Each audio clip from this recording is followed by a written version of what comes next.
유쾌, 상쾌, 통쾌한 쾌 변호사와 함께하는 시원한 법률 나들이.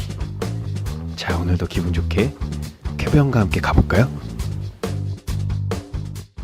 네, 안녕하세요. 쾌 변호사입니다. 네, 안녕하세요. 안녕하세요. 저 오랜만에 뵙네요. 네, 잘 지내셨어요? 네, 반가우셨어요. 목소리 왜 변조됐어요? 하이, 너무 오랜만에 만나고 반가워가지고. 안녕하세요. 공든입니다. 네, 통계 김변입니다. 상쾌 이변입니다. 자스민입니다. MSG입니다. 깨작갑니다. 네, 깨 작가님. 황변님 어디 가셨나요? 황변님 제가 나오고 싶어서 한 번만 쉬시라고 했어요. 아, 밤길에 한번 치신 거 아니에요? 또 바쁜 일이 있으셔가지고 사실 네. 그럴 땐 제가 땜빵 전문이잖아요. 아유, 너무 재밌어요. 깨 작가님 오시면. 표정이 영혼이 1도 없어. 재밌습니다. 깨 작가님 표정이 항상 밝아요. 아 저요? 네. 약간 약 먹고 아니 약 먹고? 약 먹고. 요새 보니까 그거 혹시 봤어요? 약투?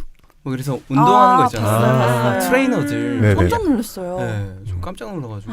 그 하루에 주사를 20방씩 네? 맞아요. 20방이요? 네, 네. 그래서 의사가 이렇게 하면 너 죽는다, 그만둬라 이렇게 얘기하기도 한대요. 아, 그러니까 대박이다. 그 보디빌더의 그 몸을 만들려면 약물의 힘을 빌릴 수밖에 없게 된대요. 네, 그 사람이 나와서 인터뷰를 그렇게 하더라고요. 그러니까 뭐 확실하진 않은데 뭐 그런 얘기가 있더라고요. 그러니까 보디빌딩 대회가 있는데 이제 디폴트로 다 약을 하는 걸로 가정을 하고 내추럴 대회가 따로 있어요. 진짜요? 네, 네.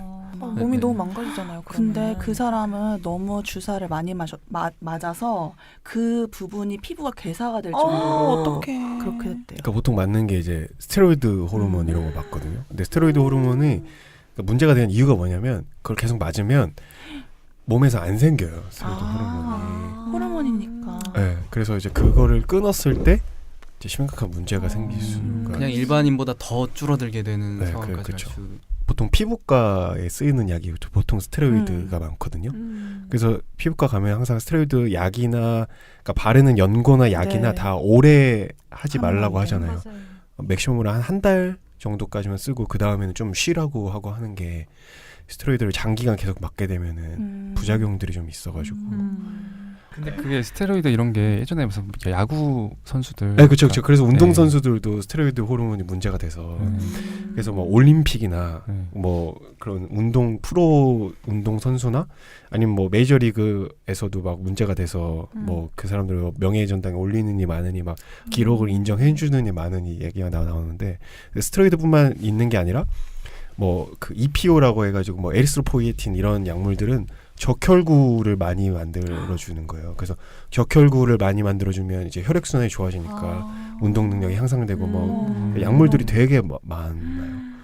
근데 그게 다 약간의 부작용이 있는 건 거죠? 엄청 많은 그러니까 거. 네, 그래도 뭐 부작용이 좀 덜한 것도 있죠. 그러니까 있지만, 스테로이드보다 EPO 같은 건 부작용이 좀 덜한데, 덜한데. 네, 그건 이제 공정하지 않기 때문에. 근데 그 박태환 선수가 맞았다는 그거는 뭐예요? 네, 근데 그거는 뭐 본인이 알았는지 몰랐는지는 뭐 영원한 맞아. 숙제로 남아 있지만 그게 치료용 약물로 맞았던 건데 그게 이제 문제가 되는 약물인지 아닌지. 그래서 뭐 운동 선수들은 한약은 절대 먹으면 안 되고.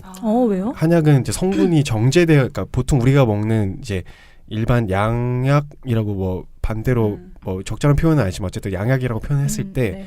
양약은 화학적으로 합성해서 만들기 때문에 성분이 정제돼 있는데 한약은 저희가 뭐 성분이 정제돼 있지 않은 풀을 끓인다던가 하기 때문에 거기에 성분이 뭐가 있는지 정확히 알 수가 네, 정확히 알 수가 없는데 그 중에 일정 성분이 이제 도핑에 걸릴 수가 있거든요. 그래서 감기약도 뭐 함부로 못 먹을 수 있고 되게 항상 뭐 약 먹기 전에 항상 그러니까 주치의가 항상 있잖아요. 그런 프로 선수들은 주치의랑 먼저 상담을 하고 드셔야 됩니다. 오늘 좀 술하고 좀 관련된 얘기를 좀 해보려고 합니다. 시작해 보겠습니다. 네. 그들이 온다. 법벤저스와 함께하는 생활법서 놓치지 마세요. A는 음주운전으로 2012년 벌금 300만 원, 2014년 벌금 500만 원의 처벌을 받은 경력이 있다. 사장님 아까 말씀하신 댁 근처까지 왔는데 댁이 정확히 어디세요? 사장님 댁 근처까지 왔습니다. 일어나세요. 아 뭐야 이거 노답이네. 다음 차 잡혔는데 그냥 가야겠다. 에이. 대리운전 기사는 A가 탄 차를 도로 갓길에 정차하고 자리를 떠나버린다. 30분쯤 후 잠에서 깬 A.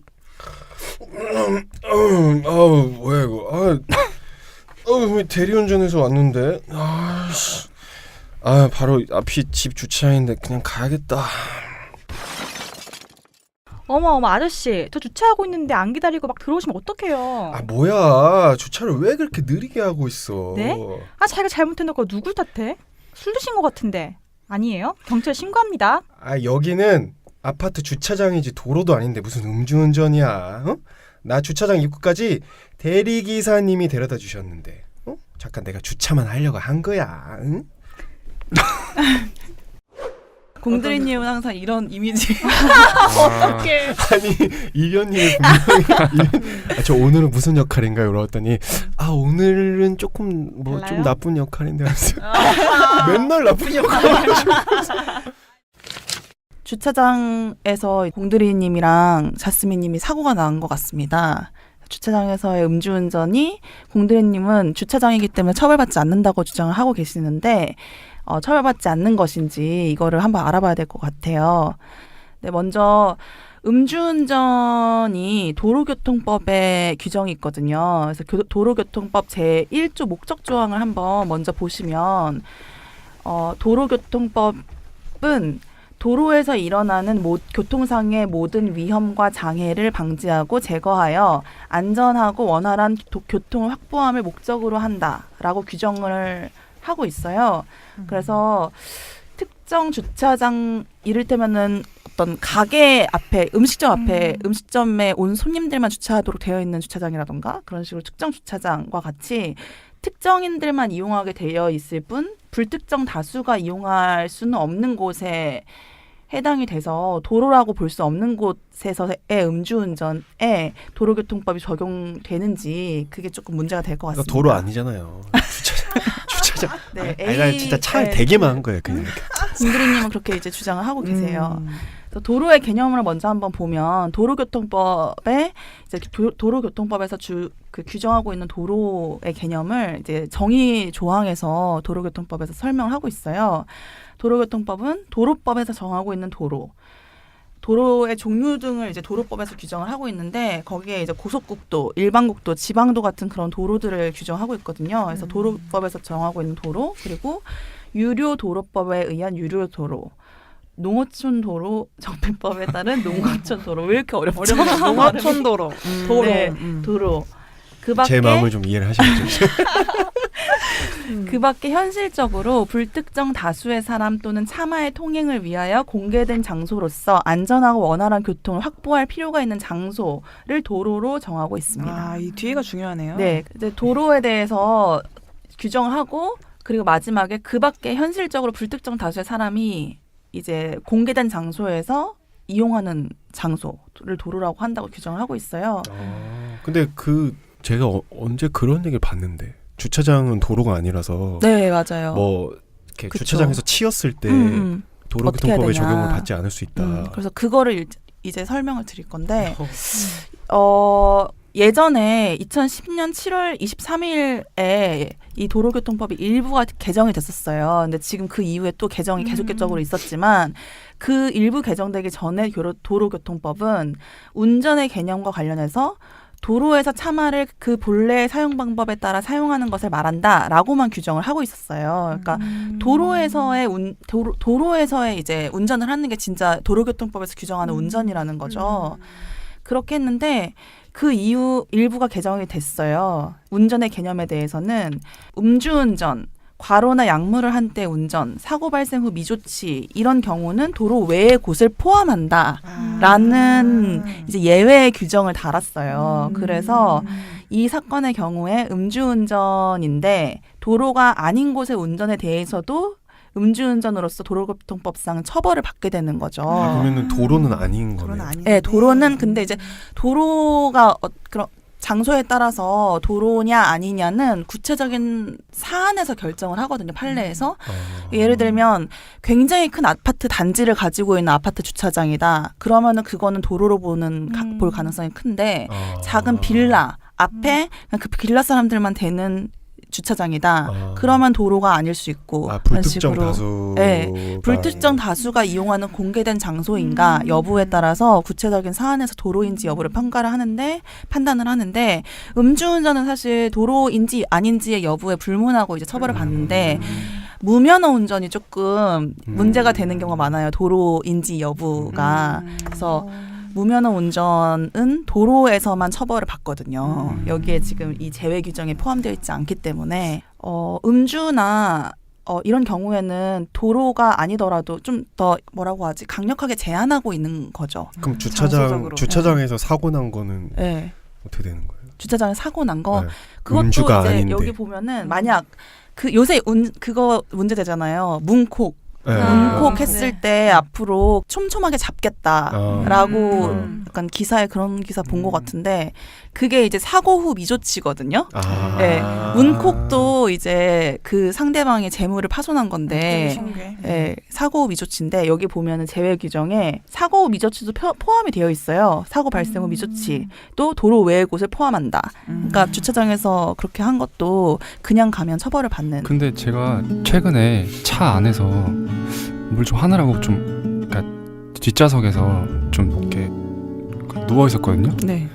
그러니까 제가 차 안에 사람들이 있는 줄 몰랐을 건데 문콕을 엄청 하고 하더라고요. 그래서 네. 수술 잘못하신 거 아니에요? 제가 사과해야 되는 상황인가? 아니 근데 궁금한 게 방금 이제 사고 미조치를 눈앞에서 보고도 당신 쳤어요 했는데 그냥 죄송합니다 하고 갔다고요? 빨리 도망갔어요. 그러니까 쫑쫑걸음으로 가더라고요. 진짜요? 근데 차 대놓고 뒷자리에서 뭐 해요? 저도 지금 사실 거기까지 가려다가 지금 참았어요. 뒷자리에서 이제 아닙니다. 네. 네. 뭔가 급히 뭐가 할 게 있어. 급하게요? 요약하고자면은 원래는 도로에는 주차장이 포함이 안 되지만 음주운전 아니면 약물을 하고 운전하는 거 아니면 사고 후 미조치는 도로 외의 곳에서도 잡는다. 네, 맞습니다. 근데 제가 저도 사실 과로할 때가 진짜 뭐 새벽에 퇴근하고 이럴 때 많이 있는데 다시 이거 보고 뜨끔했어요. 과로 운전. 과로 운전도 처벌받거든요, 사실은. 안 피곤하다고 하면 되잖아요. 생생해요. 누가 봐도 애매한데. 막 눈 빨갛고 네. 졸다가 사고 냈어요. 네, 애매한데 사실 도로교통법에서 과로할 때 운전도 이제 처벌이 되는 거기 때문에 주의하셔야 과로한 됩니다. 것도 억울한데 처벌까지 받아야 돼. 그렇죠. 그러니까 그건 회사 대표님께서 좀 근데 워낙에 위험하니까요. 졸으면서 이렇게 운전하면 다른 사람의 다시 생명도 한번 침해할 수 있기 때문에. 깨닫게 됐어요. 이 사안의 경우에 공드리님은 음주운전으로 처벌을 받게 되고 과거에 음주운전 처벌 경력이 지금 아까 들어보니까 2회가 이미 있어요. 벌금 300만 원, 세상에. 500만 원 2회 받았는데 또 해가지고 상습이시네. 초범도 아니기 때문에 진짜 도로 위의 사고였다면은 요즘 분위기상 진짜 구속 수사 받을 수도 있고 실형이 선고될 수도 있고 사실 법원 내부에서 좀 그 룰 같은 게 있어요. 사실 1회 걸렸을 때 벌금, 뭐 2회 원래는 1, 2회 벌금, 3회 집유, 4회는 실형 뭐 이런 식으로. 근데 지금은 더 세졌을 거예요. 윤창호법 때문에. 맞아. 그 혈중 알코올 농도 기준도 내려갔잖아요. 기준도 내려갔어요. 그죠? 기준도 0.05였는데 이제 0.03으로 내려갔고 2019년 6월 25일인가부터 시행이 돼요. 윤창호법이. 그래서 혈중 알코올 농도 음주운전으로 판단되는 혈중 알코올 농도도 내려갔고 그리고 면허 취소된 다음에 운전면허 재취득 결격 기간 있잖아요. 그것도 늘어났고 그리고 이제 특가법 특정범죄 가중처벌 등에 관한 법률에 이제 음주운전을 한 다음에 사고를 내서 사람을 사상에 이르게 한 때에 대해서 규정을 하고 있는데 원래 음주하고 사망 사고를 냈을 때 현행은 1년 이상 유기징역이었는데 이제 그게 강화가 돼서 3년 이상 징역 또는 무기징역까지 처벌할 수 있도록 되어 있고 상해에 이르게 했을 때 현행은 10년 이하의 징역 또는 500만 원에서 3천만 원 이하의 벌금 이거였는데 이제 또 강화가 돼서 1년 이상 15년 이하의 징역 1천에서 3천만 원의 벌금 이렇게 그 하한선이 정해지게 됐어요. 네. 근데 진짜 음주운전은 처벌 좀 강하게 하는 게 네, 맞는 것 맞습니다. 같아요. 이게 진짜. 습관이잖아요, 사실. 네. 음주운전 습관이라서. 음주운전은 진짜 했던 사람이 또 하는 것 같아요. 왜 그럴까요? 그러니까 한 번 했을 때 별일이 없었던 거죠. 아니 저는 사람이 쉽게 바뀌지 않는다라는 말을 믿기 때문에 제가 했던 사건들 중에 이제 그분은 술을 마시고 잠깐 이 가게에서 이 가게로 옮기는 정도 진짜 차 잠깐 옮기려고 진짜 조금 운전을 했는데 거기서 이제 경찰한테 잡힌 거예요. 근데 그 사람이 음주운전 전력이 벌금 집행유예 이렇게 3번 있었던 거예요. 법정 구속되셨어요. 그래서 실형 나와가지고 그게 얄짤없더라고요. 아 진짜 하시면 안 됩니다. 맞아요. 왜 얼마 전에 그 연예인 누구지? 누군지 네, 모르겠는데 그 뮤지컬 배우. 네, 뮤지컬 배우 네. 그 사람도 지금 3번째인가 걸렸어가지고 지금 구속 수사로 네, 받고 있는 맞아요. 걸로. 구치소에 계실 거예요. 네, 네. 진짜 하면 안 돼요. 최근에 안재욱인가 자다가 일어나서 나왔는데 걸렸다고. 그러니까 술 마시고 자다. 아, 그런 술 경우 마시고. 많이 있어요. 그래서 새벽까지 술 마시고 아침에 출근할 때 그때 아직 안 깨는 거예요. 그래서 걸리는 경우도 많이 있는 것 같아요. 근데 그 술 마신 다음에 차량에 앉아서 시동을 걸면 그게 기준이에요? 시동 걸고 조작을 해서 좀 가야 되지 안 않을까요? 움직이면 안 걸리는 거예요? 뭐 시동 걸어서 뭐 시동 걸고 히터만 네. 켜놓으면 네. 그거는 그건 괜찮은 거예요? 괜찮은 네. 걸로 제가 일단은 얼핏 게- 본 것 같아요. 맞아요. 저도 뭔가 자동차의 본연의 어떤 그거를 사용해야 되는 해야지 그러면 그거를 운전을 뒤로 한다. 놓고 브레이크를 밟고 있으면 걸리는 거예요? 한번 해보시죠. 한번 해보실래요? 신고 한번 해볼게요. 제 생각에는 걸릴 것 같아요. 뒤로 놓고 브레이크 뒤로 하는 거는. 놨으니까 걸리는 거죠. 그냥 하지 마세요. 네. 네, 그러지 아무것도 마십시오. 하지 마세요. 그냥 뒷자리에만 계세요. 저 설 때 고향 내려갔다가 친구들 오랜만에 만나가지고 저랑 술 먹고 저 들여보내주고 친구 택시 태워 보냈는데 택시 타고 10분 후에 사고 났어요. 근데 그 상대방 차가 뒤에서 박았는데 택시를 무면허의 음주운전이셔가지고 택시 그 뒤에 차가요. 뒤에 차가 예. 대박이네. 그래가지고 막 왠지 그 사람 음주운전 때문에 면허 취소돼서 무면허 있을 것 같아요. 맞아 그럴 것 같아요. 그런 사람들은 보통 제가 아는 지인 중에 2명이나 음주운전에 의한 사망 사고가 아, 있었어요. 진짜요? 아이고. 저는 좀 어떡해. 음주운전하면 제 주위 사람 음주운전하면 되게 정색하고서 맞아요. 진짜 하지 하면 안 말라고 돼요. 하고. 진짜 하면 안 돼요. 잠이 확 깨네요. 그렇군요. 하지 맙시다. 네. 네. 그러면 또 다음으로 아 자기가 잘못 봐서 부딪힐 뻔 해놓고 왜 오히려 나한테 화를 내는 거야? 아씨 미친놈 상대를 하면 안 되지. 그냥 가야겠다. 야 거기 안 서? 야 씨 너 때문에 죽을 뻔해. 야 잡히기만 해봐라. 씨. 아 뭐야 왜 쫓아와? 야 이 새. 야 거기서 아 진짜 저는 신고해야겠다. 112죠? 여기 음주운전하는 차가 있어요. 빨리 좀 와주세요. 자 진정하시고 불어보세요. 후. 음주 감지 안 되는데요? 아 저 사람이에요 저 사람. 제가 아니라 저 사람이 술 먹었다니까요. 그 잠깐만요. 근데 이거 저 사람이에요. 저 사람 얘기하면 저 사람이에요. 저 사람. 내용이 이해가 안 돼서. 저는 그러니까 다른 존재가 아니고 내가 사람이다. 내가 사람이면 인정해달라. 내용이 이해 안 되고 있어요 지금. 자 진정하시고 불어보세요. 후. 음주 감지가 안 되는데요? 아 저 사람이에요 저 사람. 제가 아니라 저 사람이 술 먹었다니까요. 진짜 딱 걸렸어. 진짜 술 드신 것 같은데요? 지금 이 차 방금까지 운전하신 거 맞죠? 이 차 시동 꺼진 지도 얼마 안 된 것 같은데 차에 붙어있는 전화번호도 선생님이 신고하신 전화번호랑 같네요? 이 차 선생님 차 맞으시죠? 선생님도 한번 불어보세요. 아 저요? 왜 나한테 그래? 삐. 이분이 술 드셨네. 술 드셨죠? 근데 음주 측정기를 안 가져왔는데. 김순경 지금 음주운전 하신 분 잡았는데 내가 감지기만 가져오고 측정기를 안 가져와서 여기 측정기 좀 빨리 가지고 와. 나 운전 안 했어요. 왜 엄한 사람 자꾸 그래? 나 지금 집에 빨리 가야 돼요. 나 집에 갈래? 지금 나 이렇게 막 잡아두고 그래도 되는 거예요? 경찰이 체포영장도 없이 이렇게 막 사람 잡아놓고 그래도 되는 거냐고. 여기 음주 측정기 왔네. 자 이제 부세요 여기. 내가 운전도 안 했는데 왜 불어야 돼요? 안 합니다. 저기요 선생님, 지금 저희가 거의 1시간 동안 음주 측정 요구 드렸는데 거부하신 거죠? 음주 측정 거부죄 현행범으로 체포합니다.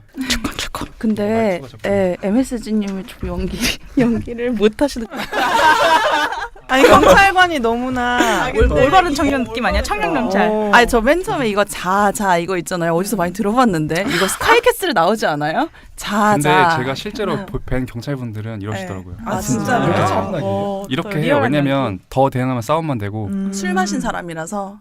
친절하게 하더라고. 이 사건은 조금 내용을 생략하기는 했지만 최근에 2018년 12월 13일에 파기환송이 선고된 대법원 사건인데요. 이 사건에서 파기환송이 뭔가요? 파기환송은 뭐냐면 이제 그 항소심에서 상고를 해서 대법원으로 상고심에 올라가잖아요. 근데 대법원에서 항소심을 이제 원심이라고 하는데 원심 판결을 판결과 다른 판단을 해서 원심한테 다시 판결을 해라라고 되돌려 보내는 거예요. 그래서 파기 그 판결을 파기하고 환송한다. 파기환송. 네. 그러면 고등법원에서 재판을 다시 하는 거예요? 네, 다시 네, 하는 그렇습니다. 거예요. 아. 근데 이제 그 대법원의 상고심에서 그 파기한 그 내용에 대해서는 구속력이 있기 때문에 그 고등법원 다시 파기환송된 파기환송심에서는 구속력을 가지고 대법원의 판결을 무시할 수가 없어요. 아. 새로운 사실관계나 어떤 새로운 판례라든지 어떤 새로운 사실이 새로운 증거나 뭐 나오지 않는 이상. 가능한. 그러면 이거네요. 야, 2심 너네 결과 받고 이렇게 내려주는 거네요. 그렇죠. 이거에 대해서도 다시 판결이 부족해. 다시 판단해. 이렇게 하는 거죠. 그런 사건이고 이 사건에서 지금 공들이님이 경찰이 음주 측정기를 가져오도록 하기 전에 스스로 경찰서에 가서 이 사건을 좀 설명을 드리면 이 사건에서 지금 공들이님이 맡으신 역할에 해당하시는 분이 피고인이라고 하면 피고인이 경찰이 음주 측정기 가져오도록 하기 전에 스스로 원래는 경찰서에 가서 내가 운전을 안 했다는 사실을 밝히겠다면서 막 경찰차에 탔어요. 근데 타고 경찰서로 같이 가는 중에 중간에 내리겠다 그랬어요. 내려서 나 집에 갈 거야라고 해가지고 마음이 좀 경찰이- 바뀌었어요? 경찰이 그 피고인을 일단 하차를 시킨 다음에 음주 측정기를 가져오게 하기까지 5분 정도 그 피고인을 붙잡아 두면서 실랑이를 벌인 상황이었어요. 이 사안에서 이제 원심 판결, 그러니까 그 항소심 판결은 그 피고인에게 별달리 보호 조치가 필요한 상황으로 보이지 않는데도 경찰이 음주 측정을 위해서 피고인을 5분 동안 붙잡아 둔 것은 위법한 체포에 해당하고 위법한 체포 상태에서 이루어진 음주 측정 요구 역시 위법하므로 이러한 위법한 음주 측정 요구에 불응하였더라도 음주 측정 거부죄가 성립하지 않는다라고 해서 무죄를 선고를 했습니다.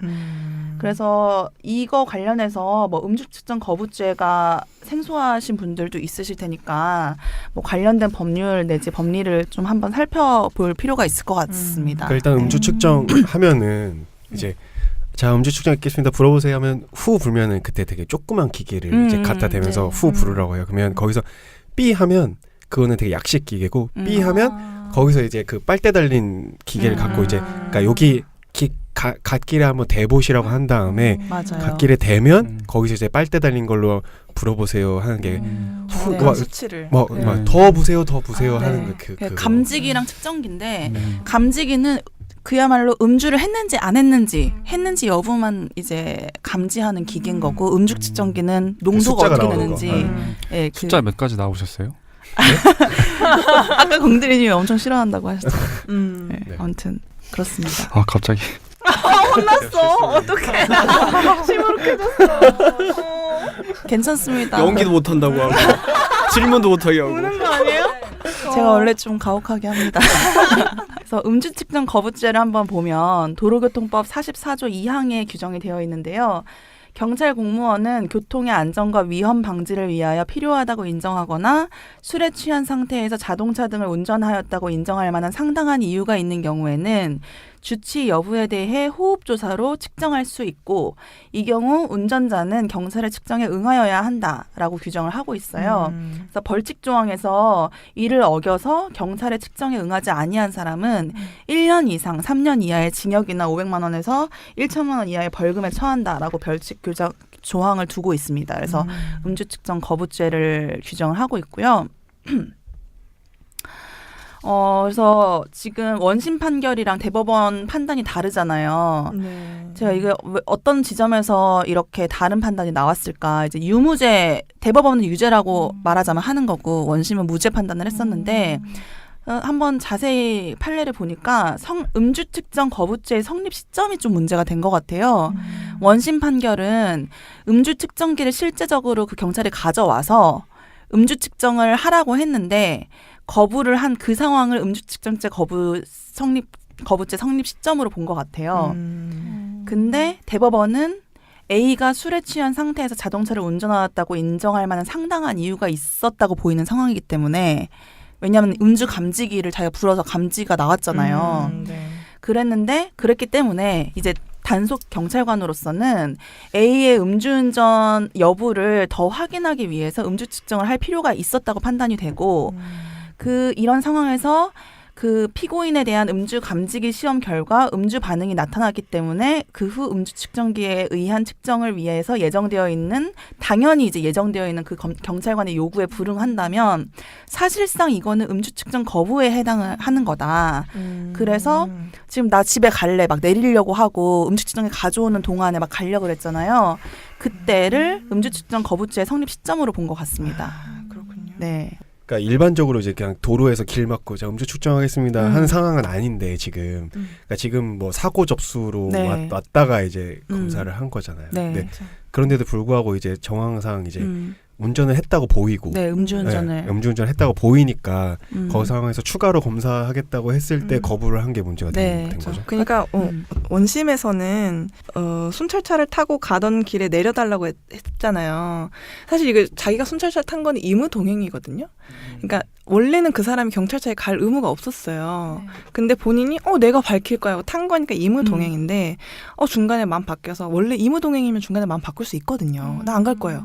안 가겠다고 했는데 이 사람을 붙잡아뒀잖아요. 5분간. 이게 위법한 체포라는 거예요. 사실 체포를 하려면 또 요건들이 있어요. 맞아요. 근데 그런 어떤 체포의 필요성이 없는데도 이 사람을 체포해뒀다. 5분간. 근데 그 5분간 체포한 후에 그 다음에 음주 측정기가 왔는데 그 다음에 이거를 불응했잖아요. 그러니까 이건 위법한 체포. 지난번에 우리 독수 과실 이론 얘기했던 거 기억나세요? 그러니까 한 번 위법했으면 그거의 영향권 안에서는 그 다음도 위법한 절차다. 네. 그래서 위법하게 체포를 한 상태에서 지금 음주 측정을 요구했기 때문에 이것도 위법하니까 네. 거기를 거부하는 건 괜찮다. 그러니까 이건 뭐 무죄다라고 원심이 얘기를 했던 그쵸. 거고. 네. 근데 대법원은 아니다. 이게 너가 음주를 했고 운전을 했던 정황이 있으니까 그 5분간 기다려달라. 음주 측정이 올 때까지. 이거 요구 자체가 음주 측정 요구인 거고 거기에 나 내려달라. 나 집에 갈 거야. 이거 자체가 지금 불응죄라고 본 거죠. 거부한 대법원은. 거다. 네. 그런 차이가 있는 그러니까 거예요. 원래 의미 동행을 못 하는 건가요? 임의동행, 그러니까 저번에 한번 얘기 나왔던 것 같은데 우리 형사소송법에서 모든 수사는 임의수사가 원칙이에요.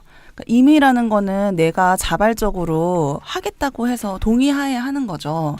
근데 임의 동행이라는 거는 동행을 하는 경찰서에 같이 가는 거잖아요. 근데 그것도 사실상 신체의 자유를 제한하는 거기 때문에 원래는 체포에 해당하고 영장을 받아야 되고 영장주의 원칙에 따라서 그런데 임의 동행은 내가 동의를 해서 가겠다고 한 거예요. 그렇게 해서 가는 거기 때문에 임의 동행은 적법하다. 근데 이제 이 사안에서는 중간에 임의 동행은 사실 그렇거든요. 임의 동행으로 인정이 되려면 중간에 내가 언제든지 거부 의사를 표현해서 그 거부 의사에 따라서 내가 갈 수 있을 때가 임의 동행인 거거든요.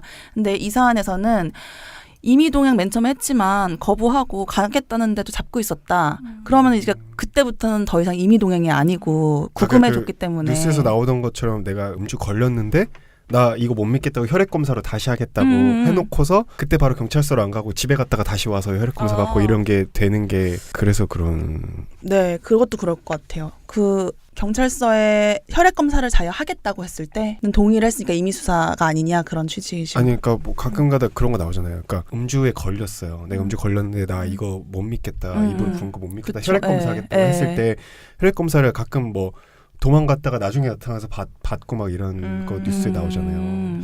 근데 그러면은 소용이 없을 것 같은데. 왜냐면 그 걸린 직후에 분 기록이 이미 있잖아요.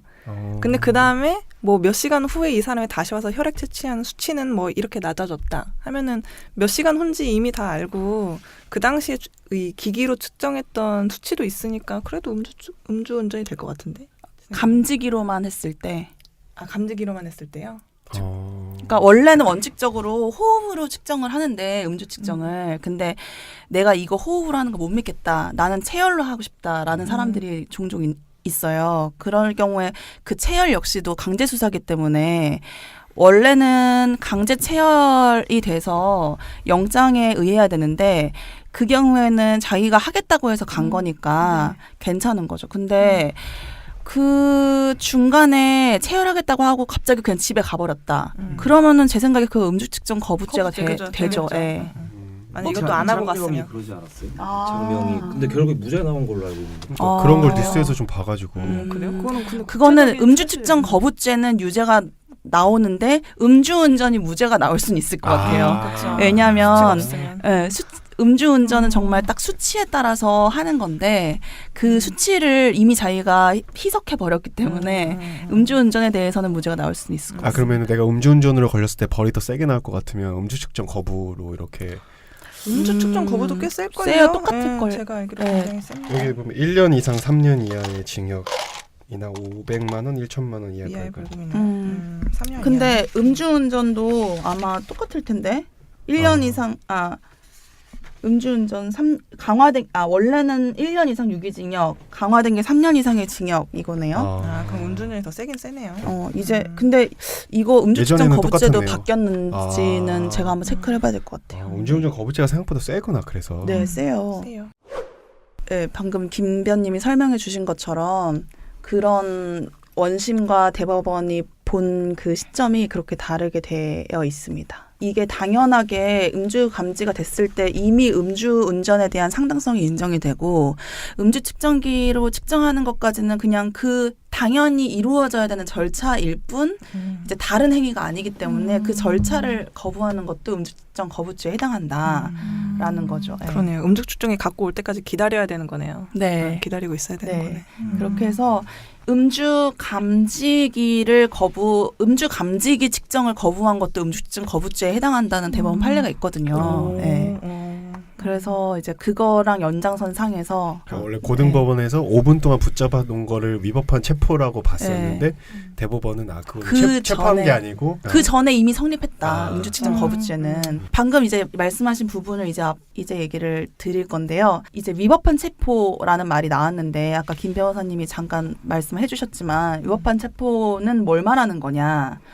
원심에서는 특별한 상황, 그러니까 이 사람이 너무 취해서 경찰에 보호해야 되는 상황이 됐던가 그런 상황, 특별한 상황이 아닌데도 불구하고 경찰이 음주 측정을 위해서 A 씨를 잡아둔 게 위법한 체포가 아니냐. 근데 이제 말씀하신 것처럼 위법한 체포 시에 행해진 음주 측정 요구는 그것 또한 위법하다. 그렇기 때문에 그거 위법한 요구에 불응해도 음주 측정 거부죄가 성립하지 않는다라는 건데 그 말씀하셨던 독수과실 이론처럼 그게 있어요. 선행행위의 위법성에 따라서 선행행위가 위법하면 그 일련의 절차로 이루어진 후행행위도 위법하다라는 대법원 판례가 있거든요. 그래서 위법한 체포 이후에 일련의 절차로서 이루어진 어떤 위법한 요구는 그 또한 위법하다라는 거죠.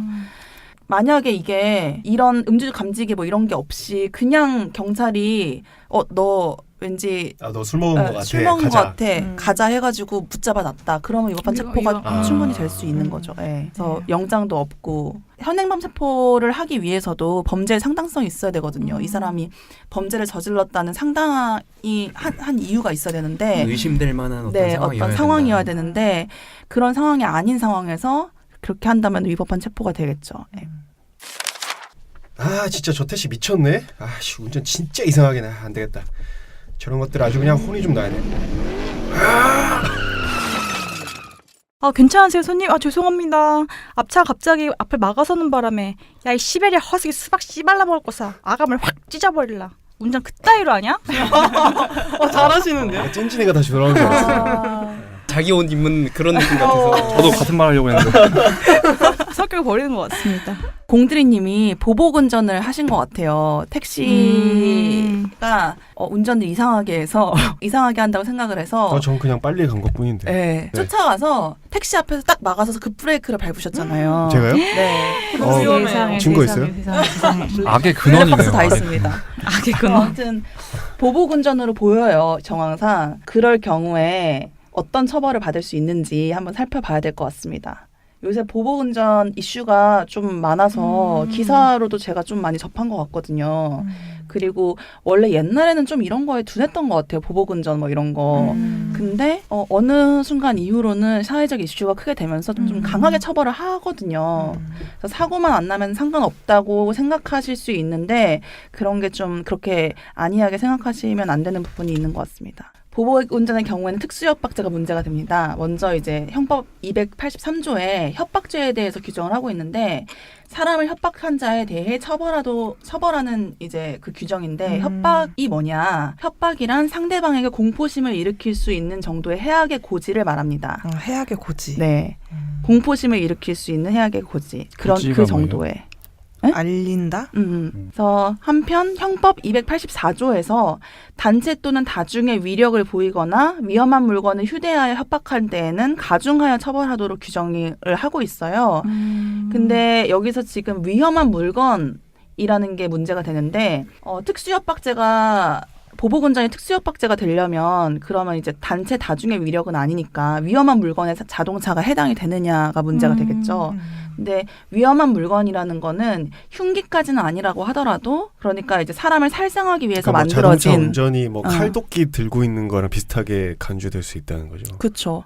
근데 여기서 이제 흉기까지는 아니더라도 그 사용 방법에 따라서 사람의 생명이나 신체를 침해할 수 있는 어떤 자동차로 물건들. 인해서 살상이 그쵸. 발생할 수 그러니까 있으니까. 흉기라 하면 예를 들면 뭐 칼, 총, 뭐 도검류 이런 걸 말하는데 네. 위험한 물건은 조금 더 넓게 그러라고 만드는 건 아니지만 아니지만. 차는 사실 이동성이잖아요. 그렇죠. 근데 이게 어떻게 사용하냐에 따라서 사람의 생명, 신체를 침해하는 데 사용할 수 있는 물건에 해당한다. 이 사건의 경우에 공들이님이 택시 그 자스민님을 굳이 엄청 빨리 쫓아가서 그 앞에 갑자기 그 브레이크를 밟아서 이렇게 손님이 비명을 지르는 정도에 이르렀다면 제 생각에 어느 누구라도 자동차와 충돌하면 생명 또는 신체에 위험이 있겠다라는 살상의 위험을 느꼈을 것 같아요. 너무 위험하잖아요. 그렇죠. 지금 가끔 말이라고 영상 이렇게 올라오는 거 네, 보면 진짜 무서워요. 심하잖아요. 유튜브에 많이 있잖아요. 그래서 이런 경우에는 자동차가 위험한 물건에 해당이 되고 공포심을 충분히 느꼈다고 인정이 되기 때문에 약간 공들이님 네. 되게 감정이 옆에서 쩝쩝쩝 마음에 안 들어하고 있어요. 아 저는 이 욕이 더 심한 것 같아요. 이 아갈머리 아우씨. 네, 그럴 수 유행어잖아, 있어요. 유행어. 네? 유행어. 아갈머리라는 단어 자체에 엄청난 공포심을 느꼈습니다. 아갈머리? 네. 공들이님 방금 이제 말씀하신 것처럼 공들이님은 자스민님이 아갈머리를 찢어버릴라라는 이런 지금 소름 거짓말을 돋았어요 지금. 요거는 협박죄로 따로 처벌하면 네, 그렇게 주장하실 것 같아요. 공들이님 이제 인성이라면 인성 얘기까지 나왔어요 이제. 나 싫어하는 거 맞다니까.